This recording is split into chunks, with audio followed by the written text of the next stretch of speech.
Hello, I'm Horace Douty, and I am a naturalist, and I like to bring you nature lessons, local nature lessons every Tuesday by way of YouTube, and I encourage you to go to Horace Douty YouTube if you enjoy these videos and click on like, click on subscribe, and also click on the little bell icon so that you'll be notified, and also share these videos with your friends and your family.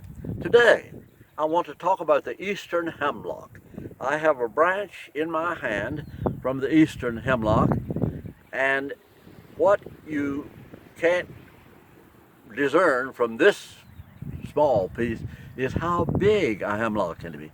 They can grow to 80 feet tall, taller than the trees that you see in the background behind me, taller than those cedar trees.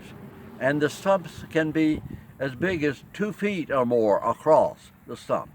They make wonderful, wonderful lumber, but they are now becoming extinct because of the woolly adelgid, which is destroying hemlocks almost totally around the eastern United States.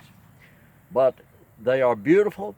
From the time they sprout, even a 6-inch tall hemlock is a pretty little shrub, and it stays beautiful all its life. The tree has been used ornamentally in yards for centuries, and that is a good thing, because the ornamental hemlocks will survive because the owners will take the trouble to protect them and have them sprayed, which can be costly every season, and get rid of the woolly adelgid. So these trees will survive as long as people take the trouble to protect them. They will not survive much in the forest because there's nobody out there spraying these huge, tall timber trees. They have very tiny cones. The needles are soft and not prickly. That's what makes them more favorable to use as Christmas ornamentation than cedar. There is no fragrance that I know of with the hemlock, like with the cedar tree. When you cut a cedar tree, you have that resonant Christmas flavor without fail. The trees are good for wildlife. Hemlock trees are thickly bunched so that they provide great shelter in the tree itself, in the limbs, and under the tree.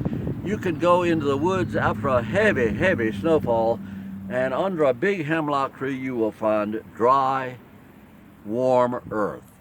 So it is very good for wildlife.